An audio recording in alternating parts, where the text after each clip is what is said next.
السلام عليكم، شلونكم؟ يا رب تكونون بألف خير. اليوم إن شاء الله راح نسوي لكم بودينج الشوفان وبذور الشيا. هذا البودينج أو الخلطة كلش مفيدة اللي يتبعون دايت ونظام صحي. راح تاكلوها بعد التمرين، خصوصا اللي يتمرنون كلش راح تفيدهم. راح استخدم بيها الشوفان الحبة الكاملة. راح اخلي 3 ملاعق من الشوفان الحبة الكاملة، اضافة لملعقة كبيرة من بذور الشيا. هاي شكل بذور الشيا، يكون شكلها مثل هيجي مثل حبة البركة.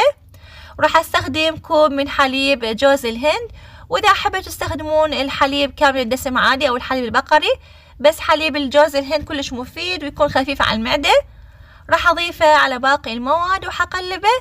وراح اضيف ملعقتين طعام من اللبنة، انا سبق ونزلتها بالقناة. واذا ما عندكم ضيفوا اللبن اليوناني او لبن الزبادي او اي نوع يعني موجود عندكم لبن. واذا ما حبيتوا تضيفون لبن تضيفون بس الحليب، بس هو يعطينا كثافة ونعومة للبودينج.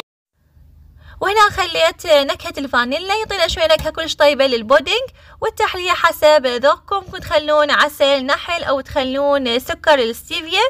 هنا جبت مرطبان نظيف ومعقم وخليت بيه قطع من الفراولة. الفاكهة حسب ذوقكم رغبتكم، ممكن تخلون اي نوع فاكهة. وهنا خليت كمية من التيل المجفف وطبقة من البودينج. واخر شي راح اخلي هذا الكازو المحمص على وجه البودينج، وراح اخليه واغطيه واخليه بالثلاجة ليلة كاملة. وثاني يوم تاكلوه بعد التمرين او بعد الرياضة او بعد يعني وقت طويل، مثل دوام عندكم او طلعة، ممكن تاخذوه وياكم. كلش حيفيدكم، كلش مشبع وطيب ولذيذ. كل ما يبقى بالثلاجة فترة طويلة كل ما يصير عندنا كثيف اكثر وناعم مثل القشطة.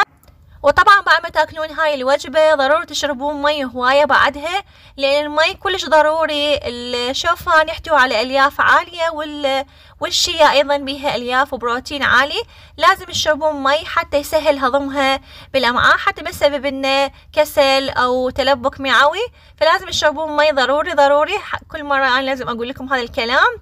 بعد الشوفان وبعد اي بذور تستخدموها ان كان شيا او كتان، تشربون مي هواية حتى تسهل هضمها بالمعدة وما تسوينا اي الم بالمعدة. وما تكثرون من بذور الشيا، ملعقة طعام واحدة كلش كافية مو اكثر، لان الشيا يعني هي كلش مفيدة للانسان وللبشرة بقد ما هي تكون مضرة اذا كانت الكمية كلش هواية. فانتوا لازم تاخذون كل شيء يعني بتوازن وخيروا الامور اوسطها. وان شاء الله يا ربي عجبتكم وصفة اليوم وتجربوها وتدعوا لي، وبألف عافية عليكم وفي امان الله.